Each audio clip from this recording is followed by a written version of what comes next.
He introduced you to Bible Hub and the interlinear Greek New Testament they have there. The other hugely useful resource that I want to introduce you to is called netbible.org.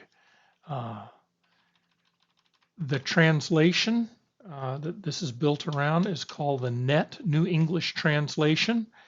And so it's the NET translation is often called the Net Bible, and that's how they've named their website. So if you want to find a passage, you click here. Let's go to John 11. And we're going to see several things in here. You've got your net translation here in the left margin. There are a ton of footnotes, and there are different categories of footnotes. TN notes are translation notes, and they're going to explain to you how they got up, how they arrived at their translation. So if you're looking at Greek, this is going to give you a bit of an explanation. So the Greek is, so we got Lazarus was sick. He was from Bethany, the village where Mary and her sister Martha lived. And the Greek is from Bethany, the village of Mary and her sister Martha. So it explains how it arrived at its translation. She had anointed the Lord with perfumed oil or ointment. They give a little bit of language word stuff. This third one is what's called an SN, a study note. And so they talk a bit about the meaning of the passage. And this is all very, very useful. This is terrific. So and this works from Genesis to Revelation. They have over 60,000 footnotes. And so they have a ton of translation notes, a ton of study notes. There's a third type of note that doesn't pop up in this passage, which are TC, textual comments. So we can probably find a TC on John chapter 8. Let's go back just a little bit. John 7, let's go to the end. There's got to be a textual note there because I know there is one. 137. AN. I don't even know what an AN is. That seems to be a textual comment. It says that this is not contained in the earliest and best manuscripts. Oh, here's a TC, a textual comment. Footnote 136. Yeah, textual comment, and they talk about various manuscripts. We haven't talked about these in our class. This is just a basic class on Greek, Introduction to Greek New Testament. If we do another set of classes together, I will introduce you so that you can read these with a bit more understanding and get a feel for what some of these symbols mean and the significance of them. But that's the things I want you to notice. You've got a reputable translation here, and they have given you a ton of explanation on how why they translated the way they did. Makes this terrifically useful. Now, if you would like to compare the net translation to the English Standard Version, you can do that by clicking on, let me reload this. There we go. You'll see that we've got, oh, somehow I'm in Acts. Look at that.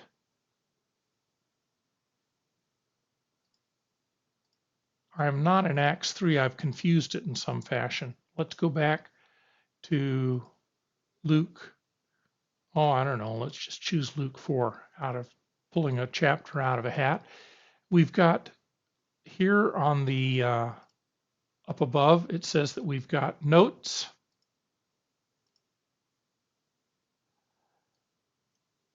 That is not showing up very well. Let's try a different color.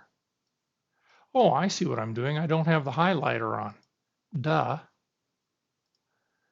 We've got notes, still not showing up.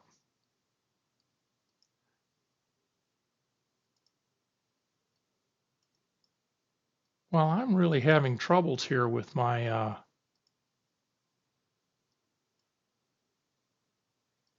let's try this. There we go.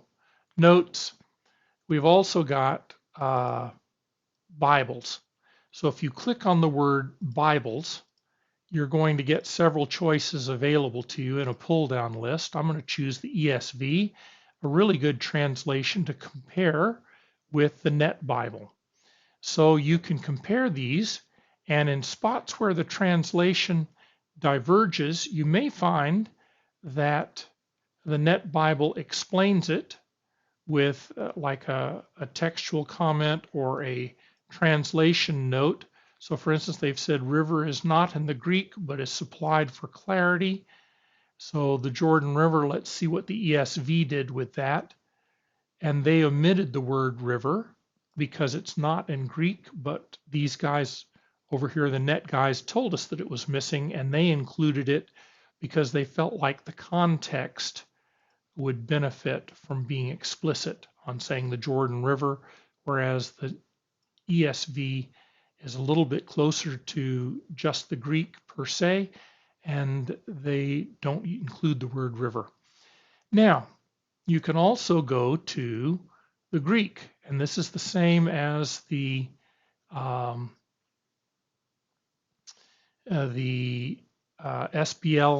Greek New Testament that I already introduced you to at Bible Hub. So this is a really good, reputable version of the New Testament. One of the interesting things here is you can highlight a word in Greek and it will show you all the different places it's used. It highlights that and also show you the translations that de gets translated by the New English translation, the Net Bible, as then in this context. Let's see if there are any other words that are used commonly. Here's kai, translated as and in every one of most of these instances, but occasionally at the beginning of a sentence is not translated as and, but as then, and they will probably talk to us about that. Yes, here, kai has been translated as then to indicate the implied sequence of events within the narrative. So they're trying to help us understand how Greek speakers used the language. That makes this terrifically helpful. Let's go to John 1:1, and it synchronizes, the Greek synchronizes. Let's see if we can find an interesting word, autou. So here's a word that pops up all the time. If you look at this, down at the bottom of the column, it's going to give us an analysis of the word. Now you should already have morphology as a word analysis. This tells us that it's a noun, genitive, masculine, third person singular, and I don't remember what the second code is there. For morphological analysis, if I don't know it, I usually go to Bible Hub for their interlinear. It's a little bit easier to use. It tells us the Strong's number, which you've also already gotten from Bible Hub. It tells you how it's transliterated. Again, you've already gotten that from Bible Hub. It tells you that the root form is autos. So the word itself up here is autou, the root is autos, and this gives you a translation of autos. Himself, herself, themselves, itself, he, she, it, the same. There are, depending on the context, there are a number of ways this is used, and looking at all these highlights will give you a tip off. Him, whose name was John. And if you look at this instance, whose name, this shows you that autou pops up in a dative form. Though oddly enough,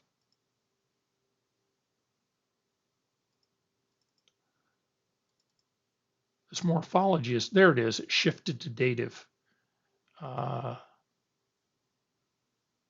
Yes. So it's not updating as sheepers. It just went to FOSS, a different word. This thing jumps around a bit. You're going to have to use it carefully. But leave that as it may. This is an enormous research for understanding how Greek works.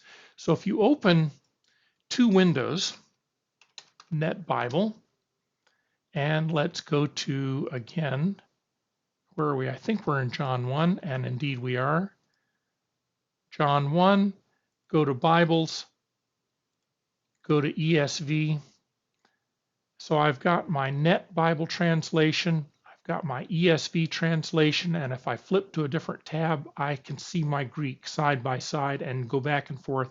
And comparing these is a good way to learn how Greek is used and to deepen your knowledge of Greek and indeed to deepen your understanding of Scripture.